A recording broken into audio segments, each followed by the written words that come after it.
Hi 5 minutes with doctor Sathya. இன்னைக்கு கவலைப்படாம ஜெபம் பண்ணித்தான் பாருங்களேன், அதை தான் பேச போகிறேன். ஏற்கனவே ஜூலை மாதம் 14ஆம் தேதி இந்த 2024 5 minutes வீடியோவில் கவலைப்படாதீங்க அப்படின்னு சொல்லி பண்ணியிருக்கேன். அதை என்னுடைய யூடியூப் சேனலில் போய் பாருங்கள், உங்களுக்கு யூஸ்ஃபுல்லாக இருக்கும். ஆனால் இன்னைக்கு ஜெபத்தில் எப்படி கவலைப்படாமல் ஜெபிக்கிறது அதை தான் இன்னைக்கு பார்க்க போகிறோம். ஜெபம்னா என்ன? கடவுளோடு கூட பேசுவது. It's a conversation, right? சரி, ஆனால் உங்களுக்கு ஒரு பிரச்சனை இருக்கும்போது, ஒரு கஷ்டத்தில் நீங்கள் இருக்கும்போது பயங்கர கவலை வந்துடும்ல. அப்போ அந்த ஜெபத்துக்கு அப்படியே அந்த இதே மாறிடும், அந்த ஸ்டைலே வேறு மாதிரி இருக்கும். அப்படி கவலையோடு உள்ள முகம், வார்த்தைகளெல்லாம் சோர்வான வார்த்தைகளாக வரும். ஏசப்பா எப்படியாச்சும் எனக்கு உதவி பண்ணி இந்த பிரச்சனையிலேருந்து எனக்கு ஒரு விடுதலை கொடுத்துருங்க, எனக்கு ஹெல்ப் பண்ணுங்க, அப்படி இப்படின்னு சொல்லி ஒரே அந்த மாதிரிப்பட்ட ஜெபமாக இருக்கும். ஆனால் நான் உங்ககிட்ட கவலைப்படாமல் ஜெபம் பண்ணுங்க அப்படின்னு சொல்கிறேன். அது எப்படி கவலைப்படாமல் ஜெபம் பண்ணுறது? ஒரு பிரச்சனைனாலே, ஒரு கஷ்டம்னாலே, ஒரு போராட்டத்தில் நம்ம இருக்கும்போது கவலைன்னா யாருக்குமே வரத்தானே செய்யும். ஆனால் எப்படி நீங்கள் கவலைப்படாமல் ஜெபம் பண்ணுங்கன்னு சொல்கிறீங்க அப்படின்னு நீங்கள் என்கிட்ட எதிர்கேள்வி கேட்கலாம். நான் உங்களுக்கு எப்போவுமே பைபிளில் இருந்து தானே சொல்லுவேன். இன்றைக்கும் நம்ம பைபிளுக்கு போகலாம். பிலிப்பியர் 4ஆம் அதிகாரம் 6வது வசனத்தில் அங்கே என்ன எழுதப்பட்டிருக்கு அப்படின்னு சொன்னால், நீங்கள் ஒன்றுக்கும் கவலைப்படாமல், ஒன்றுக்கும் தான், எதுக்குமே. நீங்கள் ஒரு பெரிய ஒரு ஃபைனான்ஷியல் க்ரைசிஸில் இருக்கலாம், உங்களுக்கு ஒரு பெரிய நோய் இருக்கலாம், இல்லை குடும்பத்தில் பெரிய ஒரு சண்டை போராட்டம் இருக்கலாம். அப்படி என்னவாக இருந்தாலும் நீங்கள் ஒன்றுக்கும் கவலைப்படாமல், அது எதுக்குமே கவலைப்படக்கூடாதான். கவலைப்படாமல் எல்லாவற்றையும் குறித்து, இப்போ நான் ஏற்கனவே சொன்னேன் பார்த்தீங்களா, அந்த பெரிய நோய், ஒரு குடும்பத்தில் பிரச்சனை, கணவன் மனைக்குள்ளே பெரிய பிரச்சனை இருக்கலாம், பிரிஞ்சு போகக்கூடிய ஒரு சூழ்நிலையில் கூட இருக்கலாம்.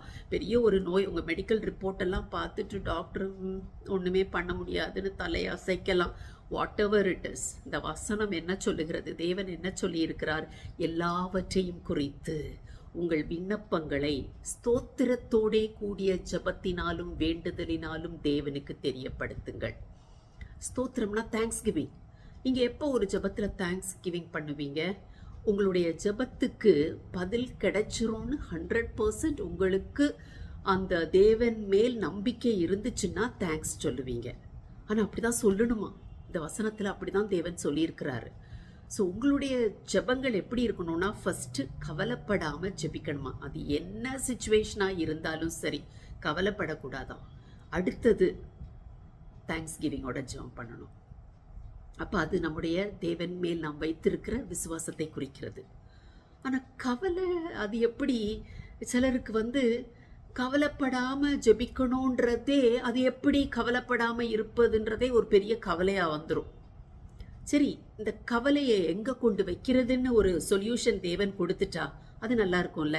பேசாமல் அந்த இடத்துல கொண்டு இறக்கி வச்சுட்டு நம்ம ஜெபம் பண்ணலாம்ல. அதுக்கும் வசனம் பார்க்கலாம். 1 பேதுரு 5ஆம் அதிகாரம் 7வது வசனத்தில், அவர் உங்களை விசாரிக்கிறவர் ஆனபடியால் உங்கள் கவலைகளை எல்லாம் அவர் மேல் வைத்து விடுங்கள்.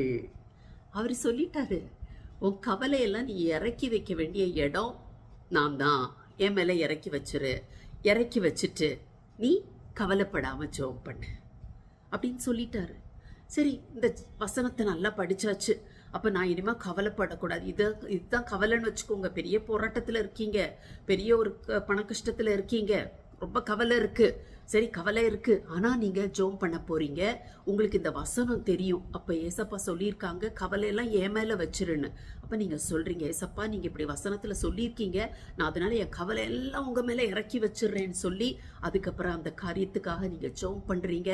ஏசப்பா எனக்கு நீங்கள் பதில் கொடுத்துருவீங்கன்னு நான் விசுவாசிக்கிறேன் அப்படின்னு சொல்லி நன்றியெல்லாம் சொல்லிட்டு ஜெபத்தை முடித்து எழும்பி போகும்போது மறக்காமல் என்ன பண்ணுறீங்க? இதையும் திருப்பி தூக்கிட்டு போகிறீங்க.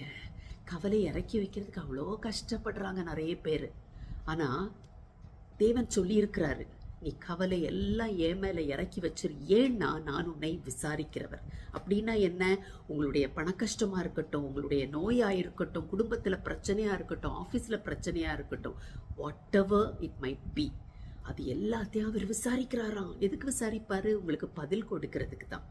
அதனால உங்களுடைய ஜெப வாழ்க்கை, ஜெப ஸ்டைலை கொஞ்சம் மாற்றி தான் பாருங்களேன்.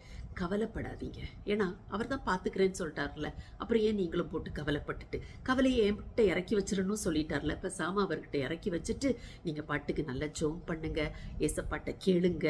அவர் சொல்லியிருக்கிறாரு ஸ்தோத்திரத்தோடே அப்படின்னு சொல்லியிருக்காரு. அப்போனா அவர் நிச்சயமாகவே உங்கள் ஜெபத்துக்கு பதில் கொடுக்கிறார் என்று விசுவாசித்து நீங்கள் தேங்க்ஸும் சொல்லிட்டு உங்கள் ஜெபத்தை முடிச்சு பாருங்களேன். நிச்சயமாகவே உங்களுடைய ஜெபங்களுக்கு பதில் கிடைக்கும். உங்களுடைய ஜெப வாழ்க்கையே ஒரு வித்தியாசமான ஜெப வாழ்க்கையாக மாறிடும். ட்ரை பண்ணி தான் பாருங்களேன். God bless you.